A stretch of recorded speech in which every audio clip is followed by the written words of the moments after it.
This is the Spin Doctor ER magnet meter. It's a Gauss meter. It can detect the strength of your magnets. So you basically place it right over the magnetic field that you're measuring, and it will tell you how strong the magnet is. Very, very cool. So what's the practical use for this? You can tell basically like how strong a certain motor is compared to another motor that you might have. So remember that just because you have a super powerful motor doesn't mean that you're going to always win races, right? So just because you have the fastest motor doesn't mean that you're going to win races also. So yeah, just keep that in mind. The fastest car doesn't always win. It's always the most stable and fastest car that wins races. But having speed can definitely help. So with this Gauss meter right here, this is the Spin Doctor, and this is something that was created back in the 2010 to 2012 era, and it's a very simple but complex device. On the surface level, it detects how strong your magnets are. That's its basic sole function.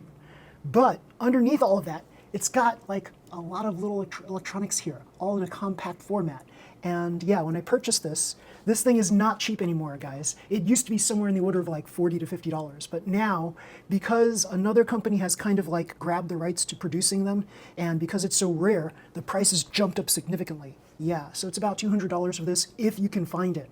So it comes with a little PDF instruction manual. Actually, it didn't. I had to like search for it. And yeah, I came up with this 4-page document here that tells you about all the features of this thing. And really, the 4-page manual isn't like, it's comprehensive, but it doesn't really like have that much information in it, right? So yeah, if anyone is interested in this 4-page manual, well, the link will be below, or if it's still around, the link will be below, and you can download this yourself. So just like the G-Force break-in system and Geary on my iPhone were used to check for the RPM of my motors, remember that I measured them a specific way, and some people had issues with the way I measured using Geary and using this, and some people questioned like, well, are you using battery power or using an actual AC power, because that's different? Are you using 2.4 volts versus 3.0 volts, because that's going to be different? Well, here's the thing. So long as you do your measurements the same exact way every time, that's how you can remain consistent with your measurements, and that's what you should be doing, right? So if you're measuring things a certain way each time, make sure that every time you measure something, you do it the same way. And that's how you can get consistent comparisons across all of your motors. So it really doesn't matter if you've got this in the front or the back, so long as you're measuring the same thing on every motor that you measure. So here I'm going to measure in the middle, and it says here peak strength Gauss meter. It says 211. That's pretty strong, right? And then up here it says here I've got 4 or 5. So obviously towards the front of this motor, where the stock is, that's not where you measure. Now towards the rear, what do we get?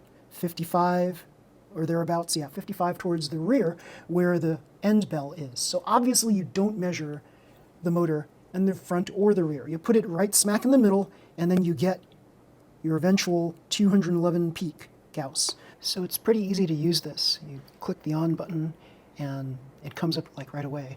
And to check the battery, you hold down the battery button and you can see it says 6.0, 6.1 volts. So it's still got plenty of battery power. Typically, if you have 4.5 volts or higher, then this should work well. So if you get under 4.5 volts, you want to change the batteries. And so the battery compartment is here. You basically slide it out and you insert the new batteries in place. So there's a little instruction manual, and it comes with 4 pages, and you'll see right here, this is how you replace the battery in it. So let's try placing this over the motor and see what we get. So here, let's zero out this Gauss meter, and then we'll place this above the motor. Now, I tried putting this thing here like they suggest, but it seems to read stuff better when I just place the entire probe stick over the motor.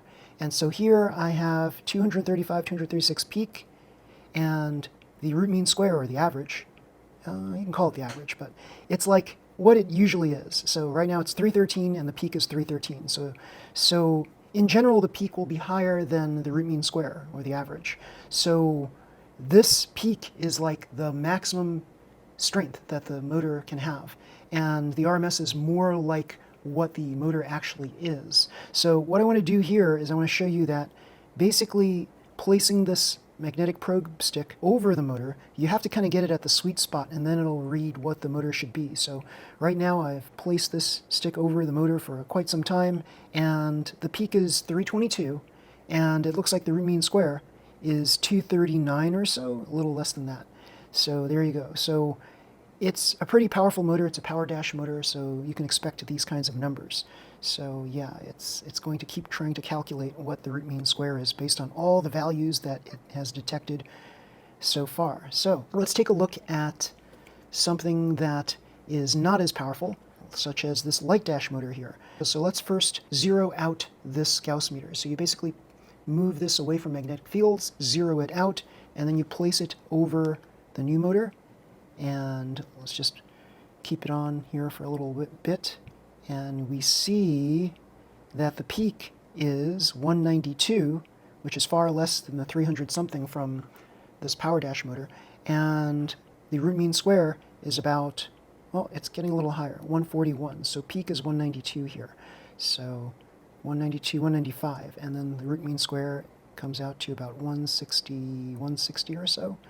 Yeah. So it gives you a general rough idea of how strong your motor is. And so if you had two like motors and you wanted to know which has the stronger magnetic field amongst the two, these two are different versions of hyperdash motors, you can use this Gauss meter to tell which is the stronger motor. Now, just because a motor is stronger than another motor does not mean that it is a faster motor. So speed is determined by a great many different things, and you don't necessarily want the fastest motor in your car. So in some cases you do, other cases you do not. So remember that fastest motor does not always win races. Usually the most stable car that is also fast wins races. So let's take a look at this motor here. This was clocked at 43,000 RPM using my G-force and Geary that is, and let's see what this motor gives us in terms of peak and root mean square. So we'll hold it over here for a little bit, and it's looking like peak 352, root mean square about 320 something, so fairly powerful motor. And now let's take a look at the other one, the one that's rated 37,000 RPM with G-force and Geary. Let's zero out this Gauss meter. Now we place this on top, and let's see what we get here. We're getting something that looks like 313 peak and close to 315 for the root mean square. Very, very cool. So this is a nice consistent motor here. This is like, if you want something reliable, you use this. Let's see another light dash motor. So light dash, a lot lighter, a lot lower in numbers than the hyperdash motors and the power dash motors. Let's see what we get here. So let's zero out this Gauss meter first. Now let's place this over this motor. It's looking like 272 is the peak. It's looking like the root mean square is about 260 or so. Another consistent motor, very consistent when the numbers are close together. Let's take a look at this torque-tuned motor, and I'm going to compare it against the motor that's in here. This is my fastest torque-tuned motor in this car, Hellboy, 27 kilometers per hour on a torque-tuned motor. Pretty good. So let's compare this motor here against a motor that I had in my motor box. So let's pop this out. So let's zero out the Gauss meter, and then we'll wave this over here and see what we get. Oh, that's surprising, isn't it? It's not as strong as we thought. What do we get here? Let's see. 230, 230. So wasn't that stronger? Let's see. About 230. This one was 260. Yeah.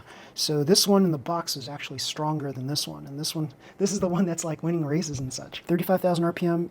And it was rated at one time 29 kilometers per hour. So that's why I have this number here, 29. So that's pretty cool. But now that this has been through some hell, some races, it's now kind of reduced itself down to 27 kilometers per hour. It's still pretty good. So 29 or 27 is pretty good for a torque-tuned motor. Now, a lot of people might be able to get speeds faster than that, but can you sustain that speed? So you'll have to basically like keep cleaning your motors to be able to sustain that kind of speed. So that's how you use the Gauss meter. You just wave it over a motor, and so long as you measure it in the same consistent way each time, then that's how you record your numbers. So root mean square on the top and peak on the bottom. And then you can kind of tell like which are your stronger motors, which are your consistent motors. Pretty darn cool. So yeah, very useful tool. Don't let speed be your guidance here, right? So just because your car is really fast doesn't mean that it's going to always win. On certain tracks it's going to win, but oftentimes speed can kill, right? You can course out, especially if you don't have things that stabilize your car. So keep that in mind too. So this is a very useful tool, but it's not the be-all end-all. It'll just give you an idea of how strong your motor magnets are. And that could be useful for a variety of things.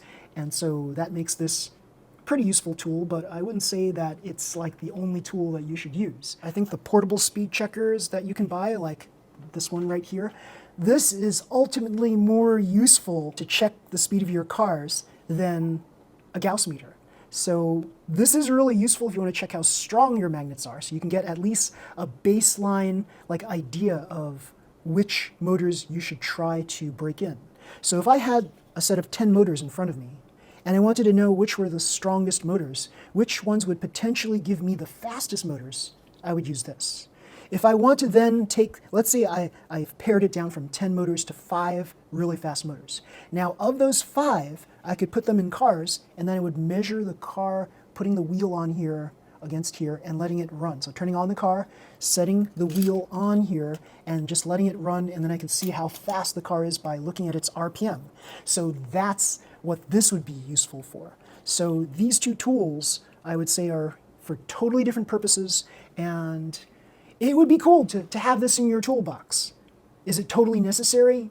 Some people might think it is, right? So I've looked at other Gauss meters, and other Gauss meters aren't as portable as this. So if you get one and you want something that is like very tiny that you can put in your toolbox, this is it, the Spin Doctor. The problem is it's $200 for this, and yeah, they're very hard to find.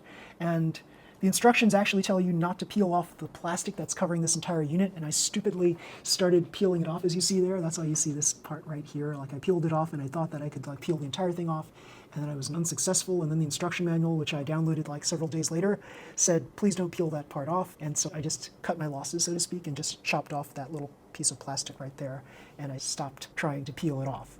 So yeah, the plastic is there to protect the entire device. So yeah, this whole circuit board here should not be exposed. It's covered by plastic. The front part should also be covered by plastic. And yeah, make sure that when you get yours, you keep the plastic on. Don't be like me. So yes, everybody, if you like this video, please slam the like button, subscribe to my channel. You'll see more videos just like this one. Until next time, everybody, see you. Bye.